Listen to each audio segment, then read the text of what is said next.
Graça e paz, amados irmãos e irmãs. Hoje eu quero falar sobre o dízimo, mostrando para vocês que se trata de um princípio bíblico que vai muito além da lei. Como cristãos, nós temos o compromisso e o privilégio de contribuir com dízimos e ofertas para sustentar a obra missionária, para cuidar do ministério cristão e também para atender às necessidades sociais comunitárias ao nosso redor. O dízimo não começou com Moisés e nem com a lei do Antigo Testamento. Ele já existia muito tempo antes, cerca de 400 anos antes da lei. Abraão entregou o dízimo ao sacerdote Melquisedeque como sinal de gratidão a Deus pela vitória recebida. Da mesma forma, Jacó prometeu dar o dízimo em reconhecimento à provisão divina, ao cuidado de Deus. E mais tarde, na época de Moisés, Deus instituiu o dízimo oficialmente para sustentar os levitas e sacerdotes, cuidar do templo e garantir que a obra de Deus jamais parasse. Os profetas também reforçaram a importância, especialmente Malaquias, que afirmou claramente que Deus derrama bênção sobre aqueles que são fiéis nos dízimos. E Jesus, no Novo Testamento, confirmou essa prática. Ele corrigiu os escribas e os fariseus, não porque eles estavam dando o dízimo, mas porque davam o dízimo e se esqueciam do mais importante, que é a justiça, a misericórdia e a fé. Jesus disse em Mateus 23:23, deveis, porém, fazer estas coisas sem omitir aquelas. Vemos assim que o dízimo continua sendo válido hoje, mas precisa ser entregue com um coração sincero, humilde e comprometido com os valores maiores do reino de Deus. Jesus alertou seus discípulos claramente sobre a importância de uma justiça superior, dizendo: se a vossa justiça não excederem muito a dos escribas e dos fariseus, jamais entrareis no reino dos céus. Isso está lá em Mateus, capítulo 5, versículo 20, ali no início do sermão, do seu sermão mais famoso, do seu sermão da montanha.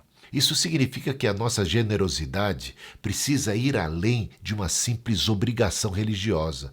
Deve ser fruto de um coração transformado, que se torna generoso. No Novo Testamento, vemos claramente que a igreja primitiva contribuiu de forma voluntária, generosa e até mesmo sacrificial. Essa atitude supera qualquer obrigação legal e expressa verdadeira gratidão a Deus pelas bênçãos recebidas. O apóstolo Paulo também ensinou claramente sobre isso, dizendo que cada cristão deve contribuir proporcionalmente àquilo que recebe de Deus. Você vê isso lá em 1 Coríntios capítulo 16, versículo 2.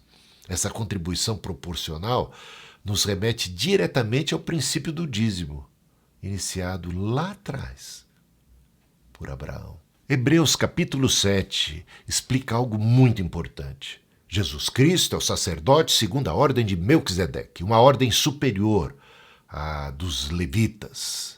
Abraão, a gente sabe muito bem, já tratou disso aqui, ele pagou o dízimo ao sacerdote Melquisedeque. E isso reforça que o princípio do dízimo não está preso à lei de Moisés, mas é, de fato, um princípio espiritual que permanece válido na nova aliança que nós temos com Deus através de Jesus Cristo. Malaquias, capítulo 3, versículo 10, nos lembra claramente que é nosso dever trazer todos os dízimos à casa de Deus. E hoje, essa casa é a igreja, o templo do Deus vivo, o corpo de Cristo. E Deus promete ali bênçãos abundantes para todos aqueles que são fiéis.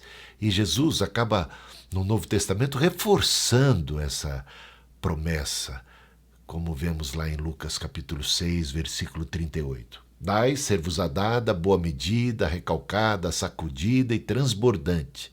Deus, então, ele responde a esta generosidade, às contribuições, aos dízimos, às ofertas e a toda a obra de caridade com bênçãos ainda maiores. Paulo usa uma ilustração parecida quando diz o seguinte: ele diz assim, aquele que semeia pouco, pouco também ceifará. E aquele que semeia com fartura, com abundância também ceifará. Ele fala isso no contexto de ofertas, de contribuições. O dízimo e as ofertas não são uma mera obrigação, mas um investimento espiritual que Deus multiplica abundantemente. Ele prometeu e Ele é fiel para cumprir.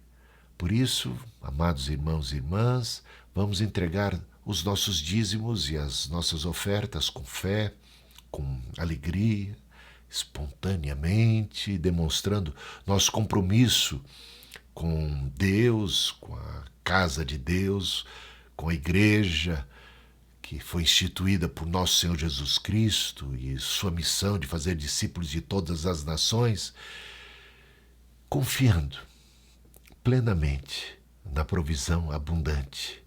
Esse é um ato de fé, obediência e confiança em nosso Deus, que é sempre fiel e poderoso para suprir em glória cada uma das nossas necessidades. A Ele a honra e a glória hoje e para todos sempre. Amém.